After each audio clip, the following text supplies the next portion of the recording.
We've had children with severe measles and we've had deaths. Hello, I'm calling from the BBC. We're in. Come on then, ladies. Literally hijack or ambush his event. Might recognise these. Rubber, no? Oh, no! And I'm sick as a parent of being blamed for stuff like this. It's ridiculous. Is this going to be painful?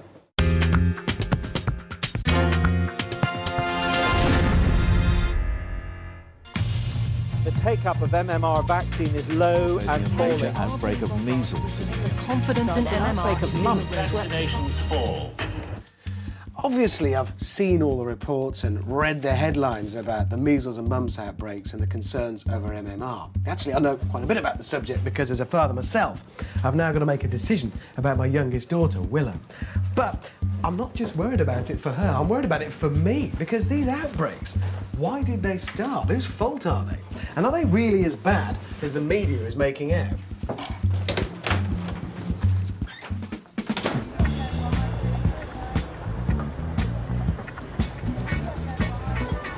There seems to be a massive increase in these infections. But I had all of them as a child, and I'm perfect. So what's the big deal? How serious are measles, mumps and rubella? Well, that's kind of what I want to know. Collapsed and passed out with mumps. Swelling on the jaw. 1 in 5 men suffer inflamed testicles, but most recover. Most, not all.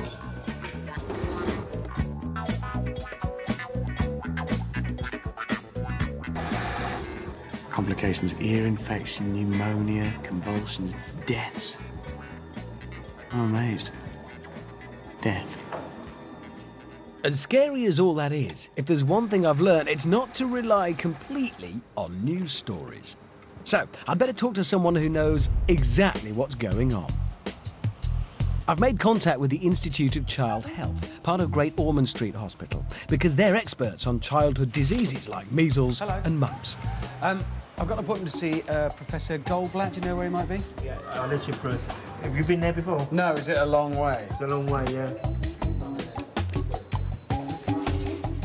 I want to talk to someone about the MMR vaccine, but first I want to find out how much of a threat these infections really are. Professor Goldblatt? Yes, hi. Hello, I'm Richard. Hi, nice to meet you. Well, nice to meet you, and thanks very much for talking to me. I hope you've got a couple of seconds. Yeah, sure. You want to take a seat over I'd there? love to, thank you very much. How quickly could it be that diseases come back and then become a real problem? Viruses are circulating all the time, and the only reason that we're able to keep them at bay in the population here is because we do have so many of the children immunised routinely. What are the ramifications if we don't have vaccinations? What could happen? Well, we'll return to the situation before we introduced all these vaccines where significant numbers of children were hospitalised, children were dying of diseases that are entirely preventable. Vaccination, immunisation, how do they work? Are you squeamish at all? No, not at all. Right, okay, good. I want to know how vaccines work, but I didn't expect to be called upon to demonstrate the theory using my own body. So what I'm doing is I'm just trying to get some veins of yours to stand up, which is proving really rather more difficult than your average child in the United Kingdom. But nevertheless, okay, so just swivel your body a little bit. Now, you might recognise these. Rubber, no? So the classic line is there's just a little prick. Okay, there we go. All right. Important thing about viruses in particular is that you need to keep lots and lots and lots of children protected. Not everyone in the population is able to get the vaccine. Some children have immune deficiencies or are being treated for cancer, and they can't be immunized. And what they rely on is the fact that all their friends, their children at playgroup that they may be attending, that they're all immunized. If about 20 to 30% of the children aren't protected, so in other words, 2 or 3 out of 10 aren't protected, then the virus has a chance to take hold and to begin to spread. And when viruses spread, they're very, very good at finding those children that are unprotected. It's a very neat job, that.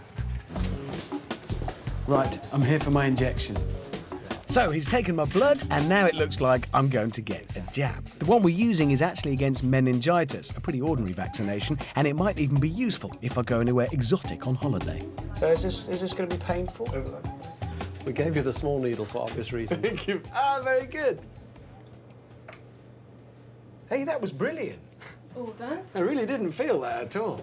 So we'll see you in about 3 weeks' time. Take some more blood, and then I'll be able to show you exactly what's been going on inside your How body. it's worked. That's brilliant. Well, thank you very much indeed for your help. I appreciate that. I'm now feeling quite bad, and it's nothing to do with the jab.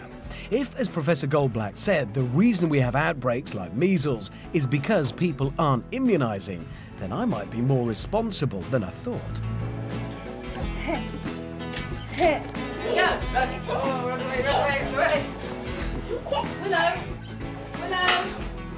Willow, come in here, sweetie. My youngest daughter, Willow, is due to have her MMR vaccine, the jab that protects against measles, mumps and rubella. Right. Should have had it done by now, really. So, we have to make our decision. But me and my wife, Mindy, have been delaying it because of suggestions that there are serious side effects to the vaccine. We've talked about it a lot, and we're still finding it hard to make a decision. I've now got 2 reasons to go back to Professor Goldblatt to get his advice about MMR and also to find out if the vaccine I had has done its job. I've given another blood sample, so has it all been worth it? I'm going to show you the results from those tests. Results, that's what we're after. So, Okay. what's happened? Show me. Right. Lindsay. Hiya. Hi. Just got these results today. Okay. There you are, in the blue, 1.973. That blue bar is the number of antibodies That's in right. my blood. Before you had the vaccination. And then the red one. The red one is 3 weeks after your jab. And as you can see there, 24, almost 25, compared to just under 2 the day that you had your vaccine. You see a lot of blood in here. Did I do well? Is that good? That's excellent, yeah. Thank you. That's a very good response. Thank you very much. I'm quite pleased. So even though I don't actually feel any different, my body is now full of antibodies that are there for life. It's brilliant. But what about when there are worries that vaccines have side effects? My youngest daughter, Willow, I've got to do something. It's time for her jabs. I feel now this burden of responsibility and I'm starting to feel very bad. Actually more bad because I might be contributing to keeping diseases going. What am I going to do? So she hasn't had an MMR yet, is that right? How old is she? Coming up to, which is about 18, 19 months. Well, I would recommend that she got her MMR. Even with when the MMR coverage dropped, we've had children with severe measles and we've had deaths.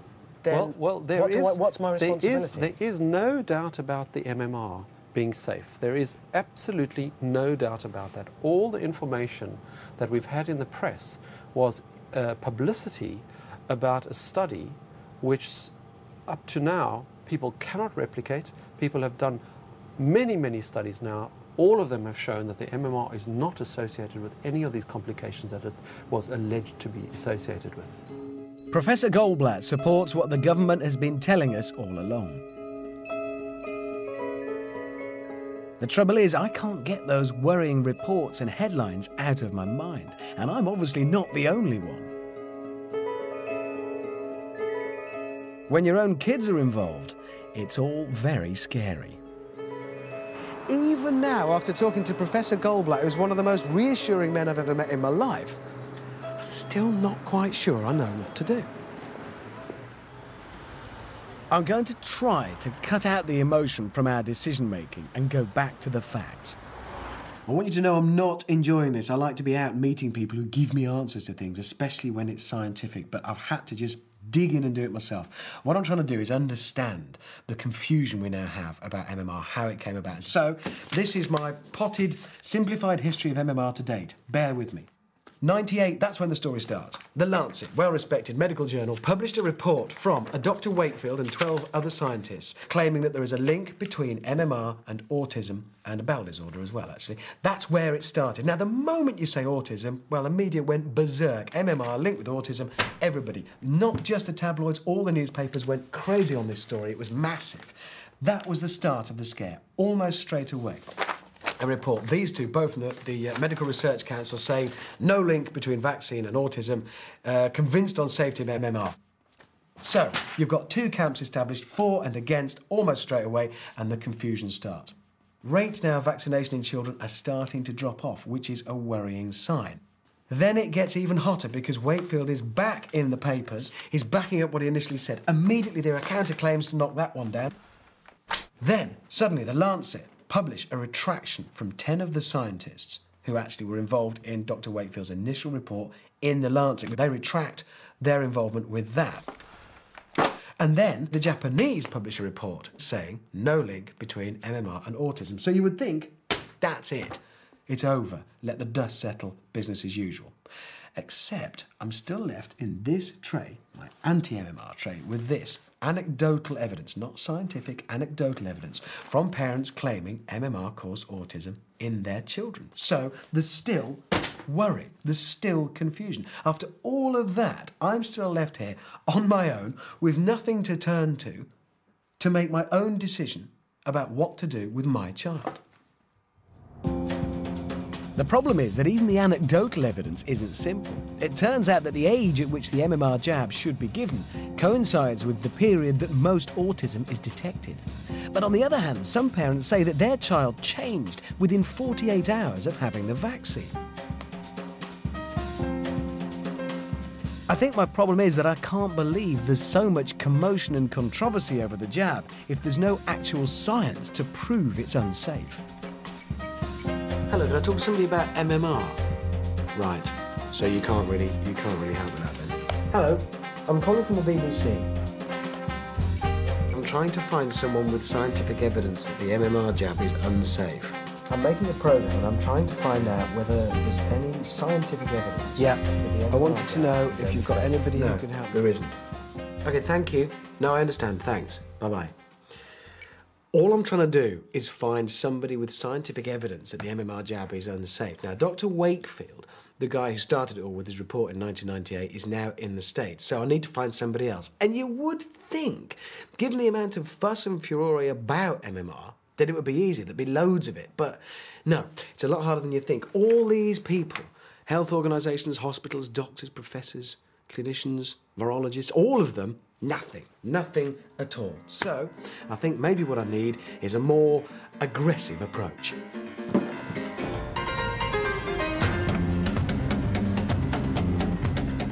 I've exhausted all the obvious routes. Everyone I spoke to says the MMR jab is safe. But if there's any evidence out there to say it's dangerous, I'm determined to find it. Is there somewhere here where I can design like a flyer? I need something to grab the attention. Hi, I need help. Can I place an advert in your magazine, please? So, Tony, what do you know about MMR? Not too much, actually.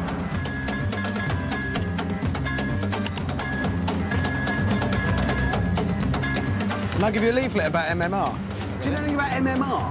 Can I give you one of those? See, look. I must just keep missing the scientific evidence. It's got to be out there somewhere. Can I give you a leaflet about MMR? Doctor. Thank you. No? Not ringing any bells? No. Well, if you find any scientific evidence about why it might be a problem, send it to that email address. All right. Oh, no! Oh, Rizal. I'm very well. Nice to see you. There it is. See if it's in. Yes! Look, there it is. See? Now, that's got to work, because brainy scientists read this stuff. Just those, please. Okay. Don't suppose you know anything about MMR, do you? No, no, I don't. Just... OK. On the off chance. Hand them out to your friends. Nice car. Measles, mumps, rubella. The jab, you heard about it? Yeah. I know your face. I just wonder, is it possible to put one of these up in your window? Yes. We'll charge you 1 week for £1. I'll give you £1 for a week. See? Brilliant. Can I give you a leaflet about MMR? Thank you.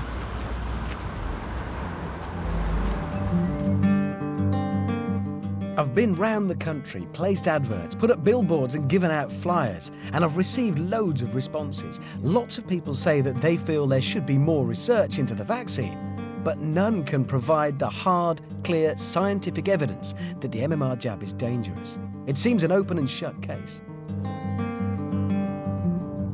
However, I have one more question. When I was giving out my flyers, a lot of people mentioned there is an alternative to the MMR. Single jabs, one for mumps, one for measles, and one for rubella.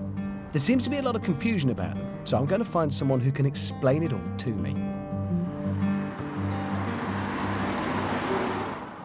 You won't believe how difficult it's been to talk to someone about both vaccines without bias. Things we need to make our mind up about what to do with Willow. So we need to know about both alternatives, and it's been near impossible. We spoke to the pharmaceutical companies, the people who make the vaccines, and even went to the World Health Organization. But in the end, the BBC, the Occupational Health Unit, they recommended I spoke to a guy who works for the NHS and who runs a clinic the rest of the time where they administer single vaccines. His name is Dr. Tim Davey. He's coming here, so let's hope it's useful. Tim. Richard. Hiya. Come on in. Mind the dogs. Sorry, they're all over the shop. We'll leave that one out. Come on in. Living room that way. Do you want a cup of tea or anything? I'd love a cup of tea. What I need to do is put a microphone on you, so come and sit down and we'll get that sorted out. This is Mindy. Hello, Mindy. Who doesn't usually live in the kitchen. Mindy, Well, Tim. Thank Mindy. you. Hi, nice How to do meet you you. do? Has that got sugar in it? That one's got sugar. Thank you. Right. Excellent. Right. So, we can talk with you then about singles. That's the important thing. And you've actually brought them with you to talk about. If you go to your doctor or local area health authority, they appear to just be pro-MMR, don't wish to discuss anything else, can't tell you where you can get single vaccines, basically unhelpful. This is rubella vaccine. The cons are? The cons to single vaccines are that they are considerable expense for families, the single vaccines, because they're difficult to get hold of. You need to go to unfamiliar territory, a private clinic, a doctor you may not be familiar with, and it is 3 needles. And of course there's also the fact that still there's a danger of catching mumps. There is, obviously, they have to be given in sequence. So there is a period of 6 weeks between them. And if there happens to be mumps in your area, then that is a real risk. But most parents feel that that's really a small price to pay for just the peace of mind that they've got of not having given MMR. The thing is, I have searched and appealed and advertised, stopped people randomly in the street on the off chance to try and find categorical scientific evidence that says there's a problem. It isn't there. You know that, I know that. It's not out there. And there is lots of evidence to say that MMR is safe, but parents think that they get a lot of peace of mind from eliminating the tiny theoretical risk by administering single vaccines. I'm still left with the question, why aren't single vaccines available? What would promote the vaccine uptake rates would be for them both to be available to people across the country. Doesn't the blame then lie not with parents? And I'm sick as a parent of being blamed for stuff like this. It's ridiculous. We're only trying to do the best for our children. That's all we or any of us as parents can do. Some parents will happily choose MMR. Some parents would prefer to have the single vaccines available to them. I think if there is a mistake to be made or a wrong judgment to be, it's not vaccinating, full stop. OK, it's decision time. I still have a worry that the MMR essentially is not 100% safe. We've tried to make this decision not on emotional grounds, because that's the difficulty, isn't it? Because you're talking about these, and it's very emotive. We've tried to make it based on facts. There's no hard, concrete evidence that says there's a problem with MMR. I know it's anecdotal evidence, but nevertheless, to me, that's a type of evidence. Things have moved on. There have been studies. There was a Japanese study, I think there was a Finnish one as well, to say that there isn't a problem with MMR. It has moved on. I mean it's only anecdotal evidence from people saying there's a problem. You say that it's moved on, but it hasn't moved on enough. I'll tell you the key thing here. We've got to do something. Because, I mean, you didn't go and meet Professor Goldblatt and talk to him about those kids that could really suffer if they get measles. Agree. We have to the longer we leave Willow without an inoculation, the more we're risking other people and that. So we've got to do something. Personally, I don't 100% feel happy with the MMR jab, and I don't think anything will sway me from that. So it's single jabs for Willow, because nothing will change Mindy's mind about the MMR, and she's not alone. We've ended up in a position where all the science is on one side, but still people aren't giving their kids the MMR jab. I've come to this nursery which has a very low MMR uptake. Perhaps these parents can shed some light on how we've got here. I think you find that, like, you can go to the doctor and they tell you one thing, and your friend goes to a different doctor, someone completely different, and they get told something else. I think you should be able to go to your doctors or your clinic and trust the information you get there, because they are the professionals. So is it the GP's fault, or does it go beyond them? No, it's not the GP fault. No. Well, whose fault is it? Where does Government. It's government. Because they're geared by what governments say. You don't get the whole picture, do you? So you can't make up your mind. Yeah. You can't say, well, I know the whole picture, so it's up to me. And whose fault is that? Why aren't you getting the whole picture? It's government. It's government, because they're not passing it down to the GPs to give you the whole picture. What would you want? What What would work better for you? They have to speak as a more human beings than politicians. More honest information. Don't just tell us the benefits, tell us the risks as well, which is your honesty point. What's abundantly clear is that these guys don't trust politicians. I wanted to find out if this was widespread. I commissioned a survey which asked people all across the country who they trusted most on health issues. Only 1% said government. This is definitely something to worry about. So how has this happened? Well, somebody who may be able to shed some light on this is Shireen El-Feki. Now, she's a healthcare, business and science specialist here at The Economist, no less. And I'm also hoping she's going to be able to give me some advice on what we can do about it. Hello, Richard. Lovely to see you. Hi, nice to see you too. Shall we sit outside? Is it such a lovely day? Excellent idea. Excellent idea. Cool. Right. I filled Shireen in on what the parents at the nursery told me. It's as though, for whatever reason, we don't trust governments, any government. We just won't take their word for it. Rightly or wrongly, the public is wary of government advice on many health issues. It's not just lack of faith in government, it's a lack of faith in big institutions as a whole. But the one group we need to be able to turn to, the one institution we should be able to trust, is our government, isn't it? Well, we've been here before. MMR is not the first time there's been sort of issues to do with government credibility. If one looks back in the 80s, the scare over salmonella, the BSE crisis, for example, GM foods, foot and mouth disease. There's a long history of concern and issues to do with government credibility when it comes to science and medicine. The problem is we end up with our trust in government's messages on health being so eroded that we don't believe them even when they're right. Over the past decade, there's been an enormous push by government to involve the public in decision-making, to move away from the nanny state. Yeah, to have this sort of honesty and to say these are the problems. Precisely, we want to have you involved in your decisions about health. The problem is that when you have empowered patients or a public that understands science and you encourage them to question doctors and scientists, should it be a surprise that they're actually questioning government policies? And there's a sense that governments haven't given us all the facts. Well, politicians are not happy dealing in shades of grey. They like to talk in sound bites. They like things that are right or wrong. But when it comes to complex issues of risk and benefit in medicine and science, there is no black and white. And politicians enter a zone in which they're not very comfortable. What can be done about it? What can a government do? What can we, the public, do? Obviously, it's not enough to say, trust me, I'm with the government. You need to be very, very clear now and transparent in explaining to the public how you're reaching decisions. Trust people to understand the nuances, the shades of grey, really. But be very open about how you're reaching those decisions. We need a trusted authority, a voice to give us guidance on how to make decisions in complex matters of science and medicine. There are no winners in this current situation.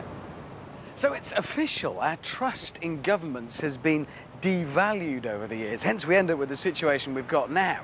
But maybe, just maybe, we can begin to work on resolving that problem.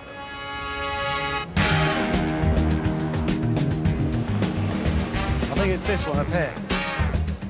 The parents from the nursery and I want to know how we can bridge the gap between us and politicians.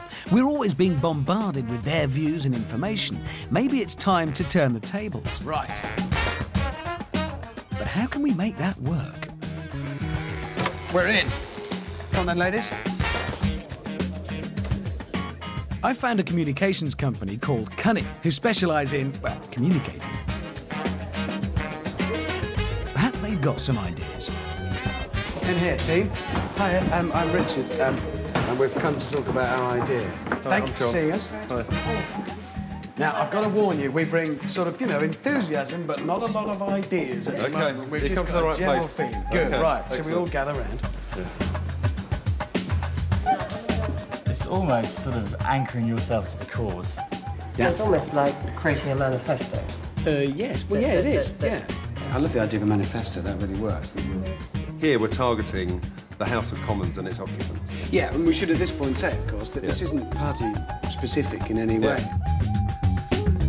We want to put you in a white ice cream van. This is a terrible idea. Nice. It might be 30 feet long and 50 feet high. I mean, right in the faces of government. But they work on a one-to-one level, and then it becomes like a national story. And you actually literally hijack or ambush his event. It has to happen when it's dark. What do you think? I think it's great. I'm terrified.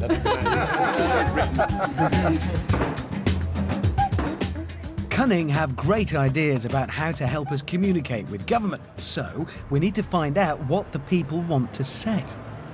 Now, before we embark on our public manifesto, I thought it a good idea to go straight to the top.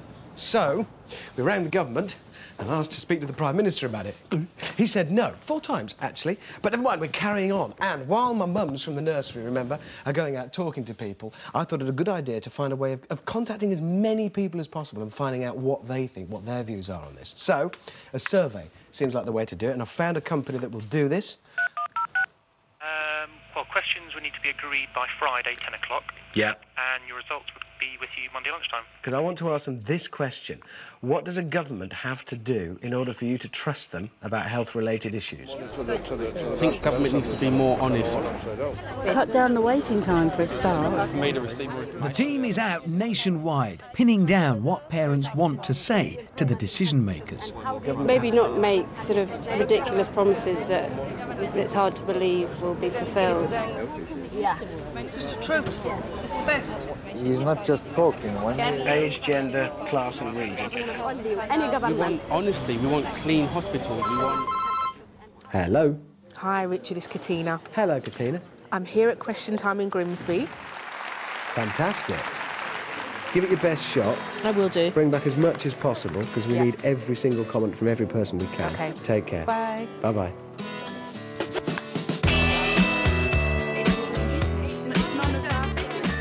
Demonstrate that there have been plenty of research and more public confidence. Yes. I think more people should be educated about the diseases and what they actually do and can do. They need to know more.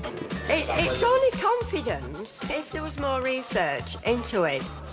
More engagement in the community from healthcare providers to harder to reach families, removing the fear of health and doctors and hospitals, dispelling the myth.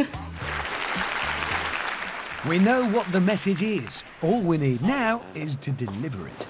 Well, this is the moment of truth. It's what, just coming up to midnight. We're back at Cunning. Katina with me, of course, to represent all the parents I've spoken to. And we've got to do it. This is it. Yep. Let's be brave. Hello? What are the dangers involved in? Time is probably our biggest danger.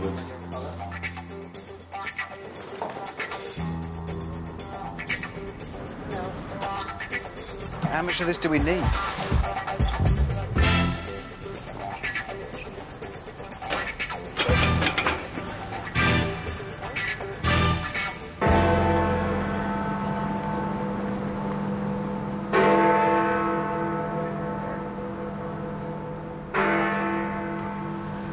Well, look at that.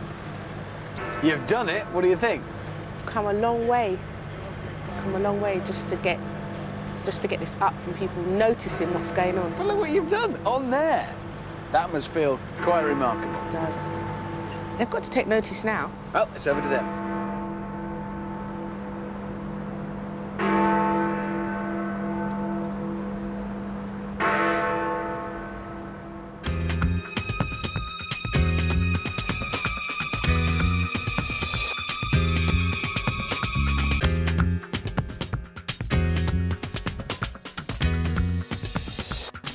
If you've been affected by any of the issues in this programme and would like further information, please call the BBC Action Line on 0800 092 2021. That's 0800 092 2021.